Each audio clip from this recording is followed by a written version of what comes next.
If I were to invite you to a star party, who would you like to meet? Robert De Niro, Jack Nicholson? How about Michelle Pfeiffer? Well, what if I told you that names like Sirius, Rigel, and Betelgeuse would be the most sought after? This is a star party of a different sort. Hundreds of amateur astronomers gather at Nebraska's Merritt Reservoir each summer to gaze at stars and other celestial wonders. Every July or August, during a new moon phase, a tent and RV city of amateur astronomers gather at Merritt Reservoir near Valentine. The event draws stargazers from locations near and far. Matt Orsi of Maryland considers Nebraska one of the world's premier star parties. We live in the East Coast, in the Baltimore-Washington corridor, and it's pretty much light pollution capital of the United States.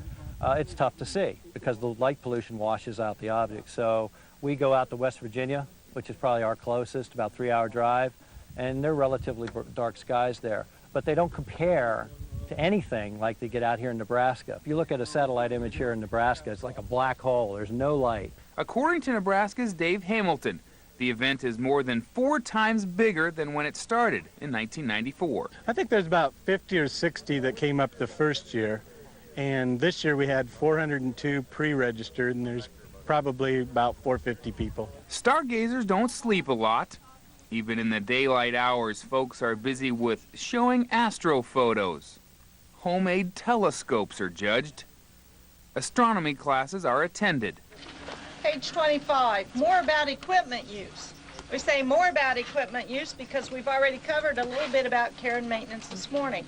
We had a very good... And everything under and beyond the sun is up for discussion. Yeah, the particles, you know, what they did with particle physics was they sped up particles through an accelerator, and the heavier elements... But sky diamonds aren't the only jewels visitors take in. Area attractions include Merritt Waters, Snake River Falls, Smith Falls State Park, Niobrara canoeing, and nearby wildlife refuges. It's a family vacation for a lot of people. The whole family's here for a week, enjoying the beautiful lake, driving around, seeing the game preserve. The Sandhills' reputation for clear heavens was slightly marred by partly cloudy weather. Dedicated stargazers simply aim their optics through the clear openings. There are lots of things to like about it. I've always found the stars to be very beautiful, and it's a good way to get out to the outdoors and to do other activities that are related. Sometimes it's just the sheer inspiration, the sheer awe of seeing so many stars spread out overhead and seeing things that you've never seen before. They're just not really visible from the city. This is a fantastic view. The field is so wide. It's like you're looking through a spaceship window or something. David Hamilton says you don't need the highest dollar telescopes to enjoy celestial wonders. The way to invest is to buy an $80 pair of binoculars, 10 by 50 binoculars. Get yourself a tarp and go lay down on the ground and look up.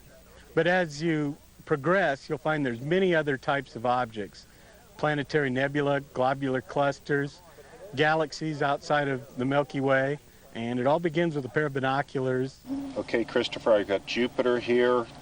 You take a look, tell me how many moons you can see. Spectacular, inspiring, intriguing are words many use to describe their viewing moments. Matt Orsi. It's the love of looking into the heavens and knowing that you're looking back possibly millions of light years. The light that is hitting your eyes left that object you're looking at millions of years ago, and those you're sharing those photons on your eyes, you know, at that moment. And it's also chill out time, meditation time, just the silence of being alone. Maybe you have to jack the power up a little bit. So is Vega the brightest star in